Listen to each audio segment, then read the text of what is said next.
하나님의 말씀 읽겠습니다.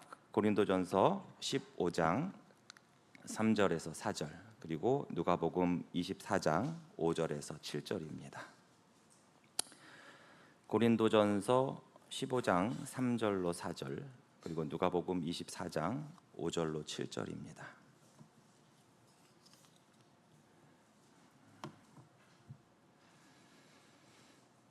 다 찾으셨으면 한 목소리로 읽겠습니다. 먼저 고린도전서 15장 3절 4절입니다. 시작.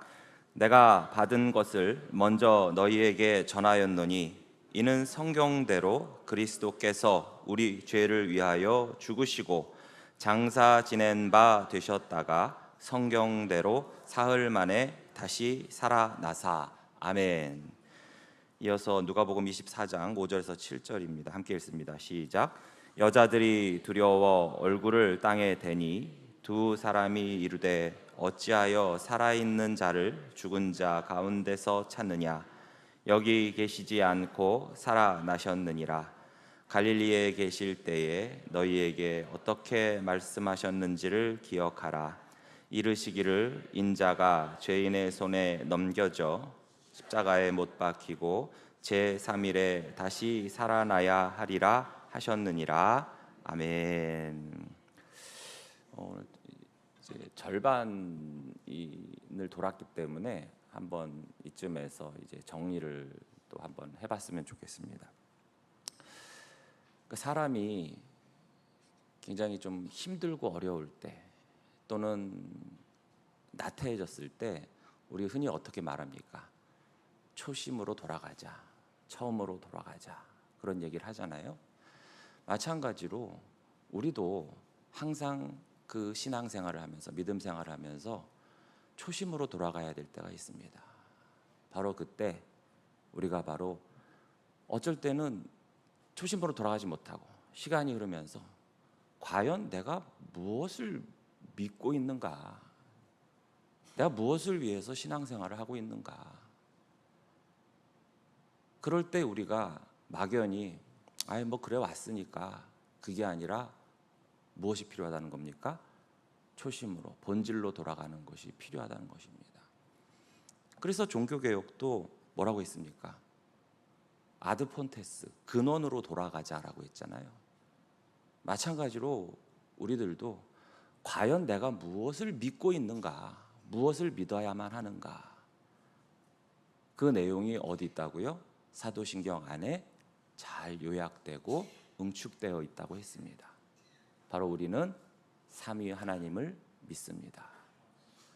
그래서 첫날 우리가 믿음이란 무엇인가를 알아보면서 성부 하나님에 대해서, 그 성부 하나님은 전능하시고 또한 나와 온 우주 만물을 창조하신, 그리고 나에게 모든 선한 것을 주신 정말 친밀하신 아버지 하나님이시며 그분을 나는 믿습니다 라고 고백을 했어요. 둘째 날부터는 누구에 대한 고백이라고 했습니까? 성자 하나님, 예수님에 대한 고백이라고 했어요. 그리고 그것이 절반 이상을 차지한다고 했습니다. 사도신경 전체 내용 중에. 왜 그렇다고 했습니까? 예수님으로 인해서 이 땅에 교회가 세워졌고 또 예수 그리스도로 인하여 우리가 구원을 받았고, 또한 당시로서는 예수님에 대한 그런 많은 이단의 공격과 의혹과 또 의심들이 있었기 때문이라고 했습니다. 그래서 성자 예수님, 성자 하나님은 누구신가? 그는 바로 하나님의 외아들, 곧 하나님이시요 나의 주님이시요 또 그리스도라고 고백을 했고요. 그분은 성령으로 잉태되시고 동정녀 마리아에 의해서 탄생하신, 즉 신성과 인성을 같이 가지고 계시면서 동시에 죄가 없으신 분이라고 우리가 고백을 했습니다. 그리고 그분은 본디오 빌라도의 치하에서 갖은 고난을 당하시고, 그리고 수치와 저주의 상징인 그 십자가에 나 대신 달려 죽으셨다고 우리가 고백을 했습니다. 오늘은 특세 다섯째 날, 바로 이 사도신경의 고백 가운데 장사한 지 사흘 만에 죽은 자 가운데서 다시 살아나시며 라는 말씀을 묵상하고자 합니다. 여기서도 주어 나는을 넣어서 더 생생하게 고백했으면 하는데, 그 전에 우리가 사도신경을 우리가 정말 마음을 다하여 전심을 다하여 찬찬히 묵상하듯이 한번 고백했으면 좋겠습니다. 자, 시작해 보겠습니다. 시작. 전능하사 천지를 만드신 하나님 아버지를 내가 믿사오며 그 외아들 우리 주 예수 그리스도를 믿사오니 이는 성령으로 잉태하사 동정녀 마리아에게 나시고 본디오 빌라도에게 고난을 받으사 십자가에 못 박혀 죽으시고 장사한 지 사흘 만에 죽은 자 가운데서 다시 살아나시며 하늘에 오르사 전능하신 하나님 우편에 앉아 계시다가 저리로서 산 자와 죽은 자를 심판하러 오시리라. 성령을 믿사오며 거룩한 공회와 성도가 서로 교통하는 것과 죄를 사하여 주시는 것과 몸이 다시 사는 것과 영원히 사는 것을 믿사옵나이다. 아멘. 오늘 다섯 번째 시간, 장사한 지 사흘 만에 죽은 자 가운데서 다시 살아나시며. 자, 이렇게 한번 우리 고백해 보겠습니다. 따라해 보겠습니다. 나는 장사되시고 사흘 만에 죽은 자 가운데서 다시 살아나신 예수 그리스도를 믿습니다. 한 번만 더 해볼게요. 나는 장사되시고 사흘 만에 죽은 자 가운데서 다시 살아나신 예수 그리스도를 믿습니다. 아멘. 자, 그럼 먼저 장사되시고, 예수님이 장사되셨다는 고백에 대해서 알아보도록 하겠습니다. 자, 예수님은 십자가에서 죽으셨습니다. 그리고 부활하셨습니다 라고 고백을 해도 충분할 것 같은데, 그 사이에 무슨 말을 넣습니까? 장사되셨다, 즉 무덤에 안치되셨다. 이 말을 굳이 왜 집어넣었을까요? 예수님의 장사는 단지 이 앞에 나온 십자가의 죽음과 또 부활 사이에 그냥 끼어 있는 형식적인 사건이 아닙니다. 마치 우리가 우리 교회 본당에 들어오기 위해 로비를 지났습니다, 이런 식의 어떤 통과 의례로서의 고백이 아니라는 거예요. 장사되셨다라는 것은 예수님이 분명히 죽으셨다라는 그 사실을 다시 한번 확증하는 것입니다. 왜냐하면 예수님의 죽음 또한 예수님의 탄생만큼이나 많은 대적들의 공격 대상이 되거나 이단들의 잘못된 가르침으로 전파되기도 했기 때문에 그렇습니다. 예수님은 실제로는 육체를 입고 오지 않았어. 그래서 십자가에 달린 예수는 환상일 뿐이야. 이러한 가연설을 주장하는 영지주의자들, 혹은 예수는 그저 십자가에서 잠깐 기절한 것일 뿐 죽은 게 아니었어 라고 기절설을 주장하는 자들, 그리고 오늘날까지도 이러한 주장들이 계속 반복되고 이어져서, 여러분도 한 번쯤은 들어보셨거나 실제로 책이나 영화를 보신 분도 계시지만, 다빈치 코드 같은 책에서는 예수님이 그 후로 기절했으나 다시 정신 차리고 일어나서 몸도 회복된 다음에 막달라 마리아와 결혼해서 80세까지 잘 살았고 여러 자손들을 보았고, 그 자손 중에는 프랑스의 메로빙고 왕조를 이루어서 오늘까지 이어지고 있다 등등의 온갖 해괴한 말들을 지어내고 있습니다. 그리고 이것을 사실로 받아들인 자들, 그래서 한때 교회에서 청년들이 이러한 주장에 미혹되어서 교회를 떠나기도 했었습니다. 저도 이전에 모교회에서 제가 중고등부 때 가르쳤던 애가 어느 날부터 안 보이길래 어디 갔냐고 했더니 이 책을 읽고서 마음에 큰 은혜를 받았는지 교회를 떠났다고 했습니다. 참으로 황당합니다. 그렇다면 2000년 전에는 어땠겠습니까? 그런데 이런 주장들, 이단들을 향한 반박의 고백이 바로 이 장사되시고입니다. 장사되었다. 헬라어로 삽토라고 하는데 모든 신약의 성경에서는 다 장사되다라고 번역이 되어 있고, 이것은 단순히 무덤에 안치되었다로 끝나는 게 아니라 그 전에 이미 정상적인 장례 절차를 다 마쳤다라는 뜻이 되기도 합니다. 우리로 말하면 뭡니까? 장례 절차를 잘 밟고 염을 해서 무덤에 안치했다, 안장했다, 이 말인 거예요. 자, 이 말은 예수님이 진실로 죽으셨기에 이런 장사를 치를 수가 있었다는 뜻이 되는 것입니다. 그리고 그 장사에 대한 기록이 요한복음 19장 38절로 42절에 아주 세세하게 기록이 되어 있습니다. 아리마대 사람 요셉은 예수의 제자이나 유대인이 두려워 그것을 숨기더니 2일 후에 빌라도에게 예수의 시체를 가져가기를 구하매 빌라도가 허락하는지라 이에 가서 예수의 시체를 가져가니라. 자, 여러분, 이 아리마대 요셉이 빌라도에게 가서 장사 지내려고 하니까 예수의 시체를 주세요 그랬을 때 이 당시에 최고의 통치자였던 빌라도가 그래? 내줘 이랬을까요? 아닙니다. 정말 죽었는지 확인하고 내줘.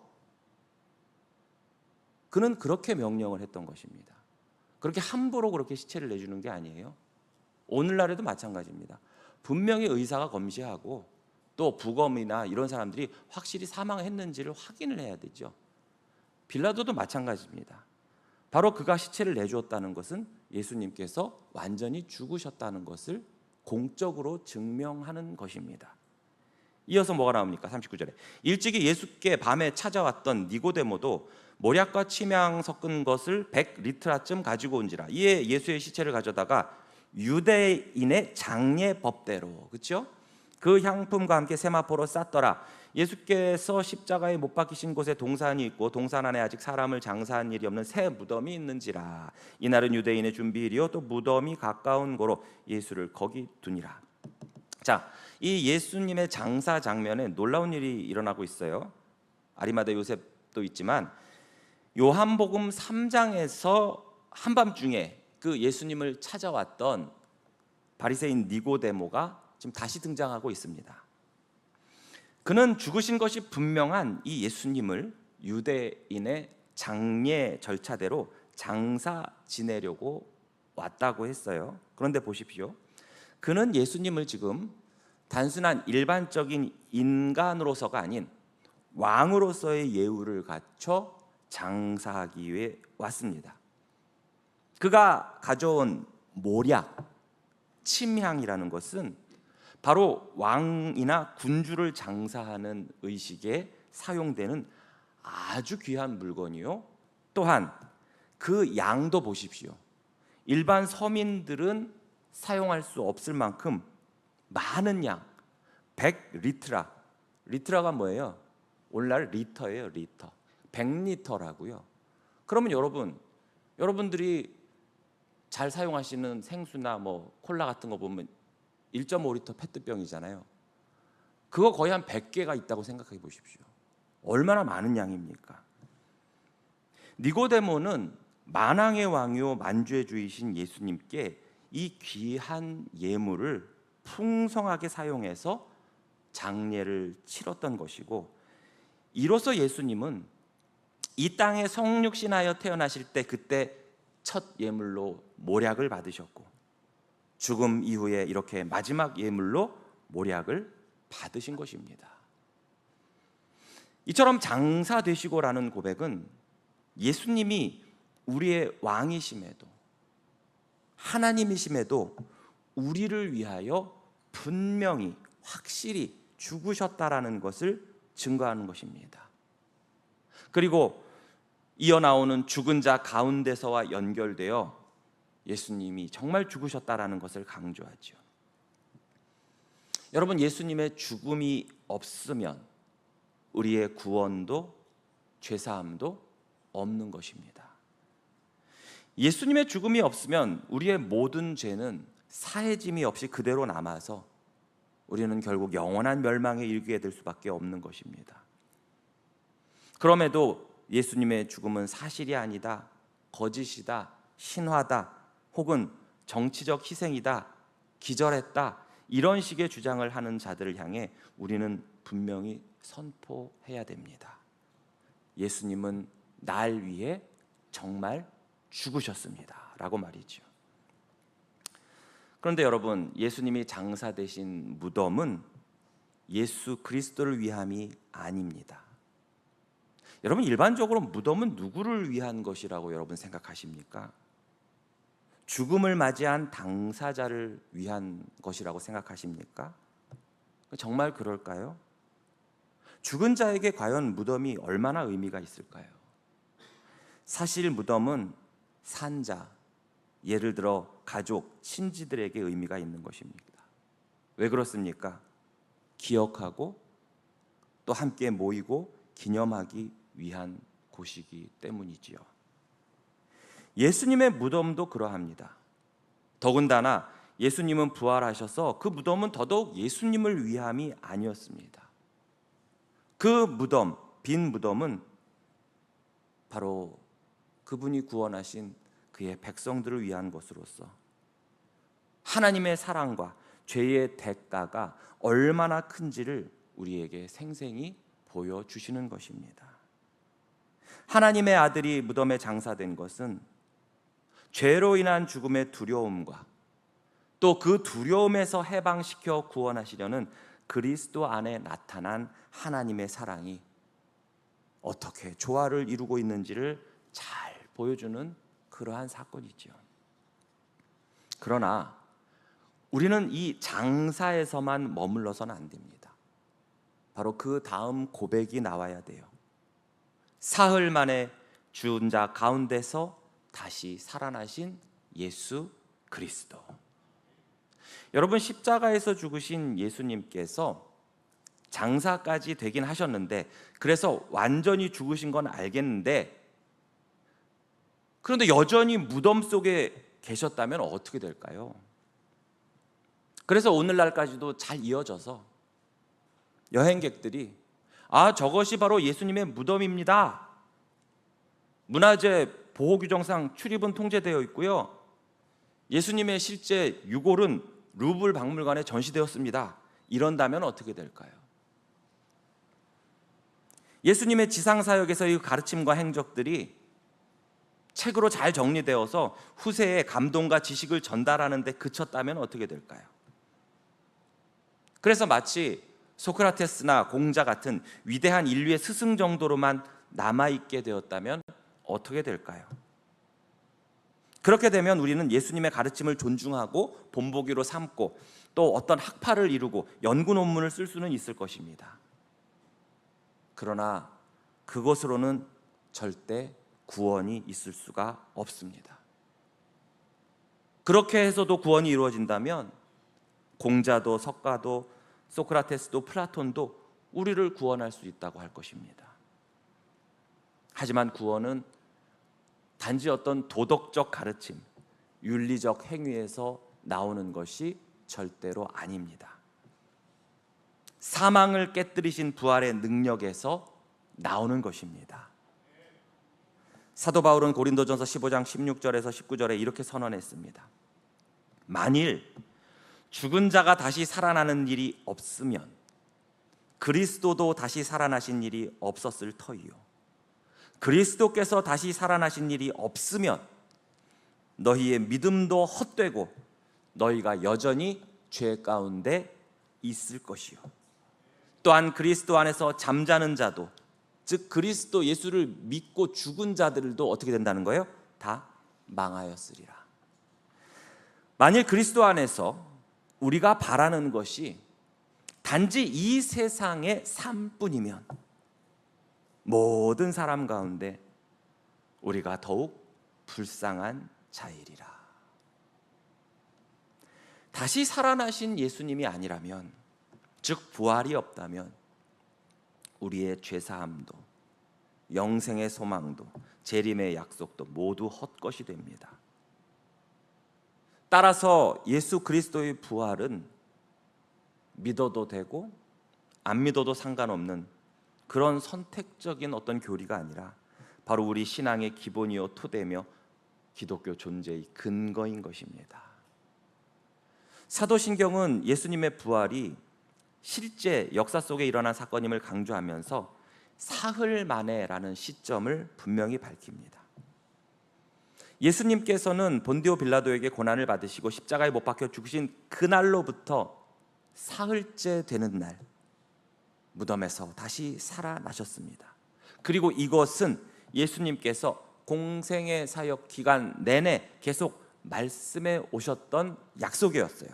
마가복음 8장 31절에 인자가 많은 고난을 받고 장로들과 대제사장들과 서기관들에게 버림받아 죽임을 당하고 사흘 만에 살아나야 할 것을 비로소 그들에게 가르치셨다고 했습니다. 신약의 복음서 기자들뿐 아니라 구약의 다윗 또한 그가 성령 충만하여서 예수님의 부활을 미리 보았다고 사도 베드로는 증거합니다. 사도행전 2장 29절에서 32절에 형제들아 내가 조상 다윗에 대하여 담대히 말할 수 있노니 다윗이 죽어 장사되어 그 묘가 오늘까지 우리 중에 있도다. 무엇입니까? 예수님의 예표라고 하고 이스라엘 사람들이 그렇게나 존경하고 그렇게나 사랑한 이 다윗조차도 어떻게 됐다는 거예요? 그 위대한 다윗도 죽었다는 거예요. 그리고 그는 다시 살아났다 안 살아났다? 안 살아났다는 거예요. 그게 뭐예요? 그 묘가 오늘까지 우리 중에 있지 않느냐라는 거예요. 그러면서 반전이 일어나는 거죠. 그런데 예수님은 어떠시냐? 그것을 말하기 위함이에요. 그는 선지자라 하나님이 이미 맹세하사 그 자손 중에서 그 다윗의 자손 중에서 한 사람 예수 그리스도를 그의 위에 앉게 하리라 하심을 알고 성령의 감동하심으로 미리 본고로 그리스도의 부활을 말하되 뭐라고 말했냐? 그가 음부에 버림이 되지 않고 그의 육신이 썩음을 당하지 아니하시리라 하더니 이 예수를 바로 하나님이 살리신지라 그리고 우리가 다 그 일의 증인이라고 지금 말하고 있는 거예요. 바로 그의 예언대로 그 약속대로 예수님은 다시 살아나셨습니다. 그로 인해 무덤이 비어 있는 거예요. 그러나 이에 반해서 다윗은 어떻다고요? 그의 묘가 아직까지도 있다는 거예요. 그 안에 다윗의 유해가 있고 엄청난 차이죠. 그러나 악한 세상은 이 또한 인정하지 않기 위해서 자꾸만 또 거짓말을 해요. 거짓말은 거짓말을 만들고 그 거짓말을 지키기 위해서 또 거짓말을 해요. 마태복음 28장 12절에서 15절입니다. 그들이 장로들과 함께 모여 의논하고 군인들에게 돈을 많이 주며 이르되 너희는 말하기를 그의 제자들이 밤에 와서 우리가 잘 때 그를 시체를 도둑질하여 갔다 하라. 만일 이 말이 총독에게 들리면 우리가 권하여 너희로 근심하지 않게 하리라. 걱정하지 마. 우리가 도와줄게. 총독이 뭐라고 해도 우리가 실드 쳐줄게. 그러니까 군인들이 좋다고 어떻게 합니까? 15절에 군인들이 돈을 받고 가르친 대로 하였으니 이 말이 오늘날까지, 즉 마태가 이것을 기록하는 그 당시까지 유대인 가운데 어떻게 해요? 두루 퍼졌다는 거예요. 일어나 소문이. 아, 비어 있어? 그거 예수의 제자들이 훔쳐간 거야. 그러나 예수님은 분명히 부활하셨고, 이후 제자들은 그 부활하신 예수님을 반복적으로 만났으며, 어떤 경우에는 단둘이, 또 어떤 경우에는 500여 명이 함께 목격하기도 했습니다. 즉 단순한 환상이나 착각이 아니었다는 거예요. 무엇보다도 중요한 것은 제자들이 이 사실에 대해 목숨을 걸고 증언을 했다는 것입니다. 그들은 조롱과 박해, 심지어 순교 앞에서도 굴하지 않았습니다.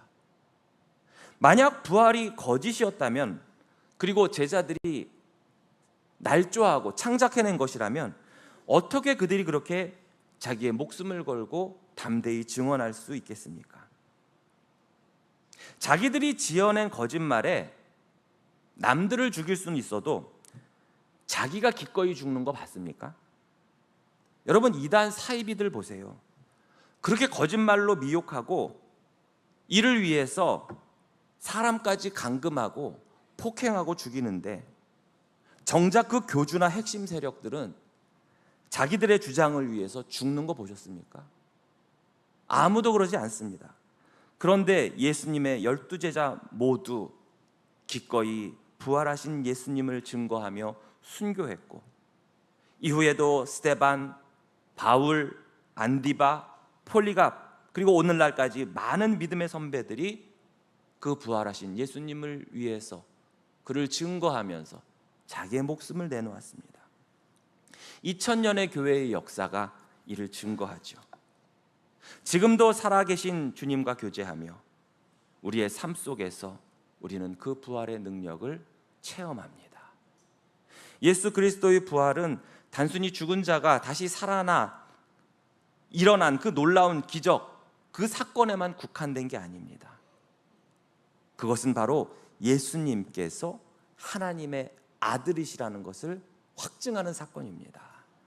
로마서 1장 4절에 성결의 영으로는 죽은 자들 가운데서 부활하사 능력으로 하나님의 아들로 선포되셨으니 곧 우리 주 예수 그리스도시니라. 아멘.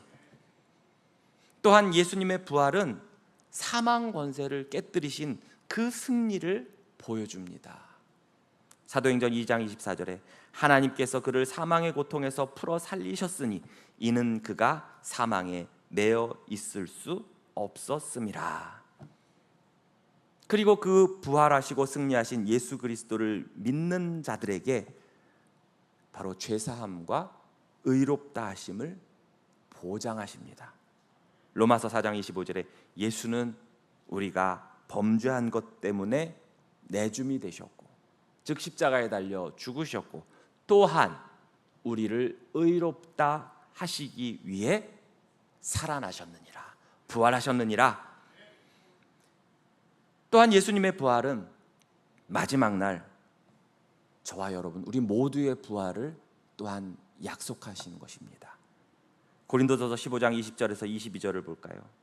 그러나 이제 그리스도께서 죽은 자 가운데서 다시 살아나사 잠자는 자들의 첫 열매가 되셨도다. 사망이 한 사람으로 말미암았으니 죽은 자의 부활도 한 사람으로 말미암는도다. 아담 안에서 모든 사람이 죽은 것 같이 그리스도 안에서 모든 사람이 삶을 얻으리라. 아멘. 마지막으로 예수님의 부활은 그저 미래만 아니라 지금 이 순간에도 우리를 새로운 생명 가운데로 인도하시고 능력을 주십니다. 로마서 6장 4절에 그러므로 우리가 그의 죽으심과 합하여 세례를 받음으로 그와 함께 장사되었나니 이는 아버지의 영광으로 말미암아 그리스도를 죽은 자 가운데서 살리심과 같이 우리로 또한 새 생명 가운데서 행하게 하려 하심이라. 아멘. 이 모든 것을 종합해서 종교개혁가 칼빈은 이렇게 설명했어요. 그리스도의 죽음으로 죄가 없어졌고 그분의 부활로 의가 되살아나 회복되었습니다. 그분 자신이 죽음에 굴복했다면 어떻게 우리를 죽음에서 자유롭게 하실 수 있고, 그분이 그 싸움에서 패배했다면 어떻게 우리를 위한 승리를 쟁취하실 수 있었겠습니까? 그리스도의 죽음을 통해 죄가 말살되고 죽음이 정복되었으며 그분의 부활을 통해 의가 회복되고 생명이 되살아났습니다. 그분의 죽음이 우리 안에서 능력과 효력을 나타낼 수 있게 된 이유는 바로 그분의 부활 때문입니다 라고 말했어요. 사랑하는 성도 여러분, 예수 그리스도는 나의 죄를 짊어지시고 내가 죽어야 하는데 내 대신 죽으셨습니다. 완벽하게 죽으셨어요. 장사까지 치렀습니다. 기절했다거나 잠시 의식을 잃으신 게 절대 아닙니다.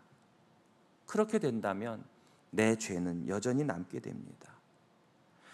내가 내 죄로 하나님께 버림받아야 하는데 우리 주님이 대신 철저히 버림당하셨습니다. 바로 죄덩어리가 되셨기 때문에 그래요. 그러나 예수 그리스도께서는 장사되셨던 그 무덤에서 다시 살아나셨습니다. 이것은 그리스도께서 지금도 분명히 살아계셔서, 그 그리스도께서 살아계시니까 그리스도를 믿는 우리 또한 죽어도 다시 살 것이라는 뜻이 되는 것입니다. 왜 그렇습니까? 우리는 그분과 연합되었기 때문입니다. 이 믿음의 고백과 소망이 현재의 나를 살게 하는 것입니다. 예수 그리스도의 부활을 그저 단순한 과거 사건으로 보는 것이 아니라 오늘도 우리 안에 역사하는 바로 현재적 능력임을 믿으시기 바랍니다. 사랑하는 성도 여러분, 예수 그리스도께서 나의 죄 때문에 완전히 죽으셨다는 걸 믿으십니까? 그와 함께 나의 옛 자아도 십자가에 못 박아 죽었음을 믿으십니까? 그리고 다시 살아나신 그리스도에 의하여 나도 의롭다 칭함을 받고 나도 새 생명을 얻어 그의 거룩함 안에서 자라나고 있음을 믿으십니까? 우리의 삶이 힘들고 고난의 연속이라 할지라도 예수 그리스도를 붙잡고 그의 부활을 믿고 끝까지 견디는 저와 여러분에게 우리 주님은 분명한 약속과 소망을 주십니다. 골로새서 3장 4절 우리 함께 읽어보겠습니다. 시작. 우리 생명이신 그리스도께서 나타나실 그때에 너희도 그와 함께 영광 중에 나타나리라. 아멘.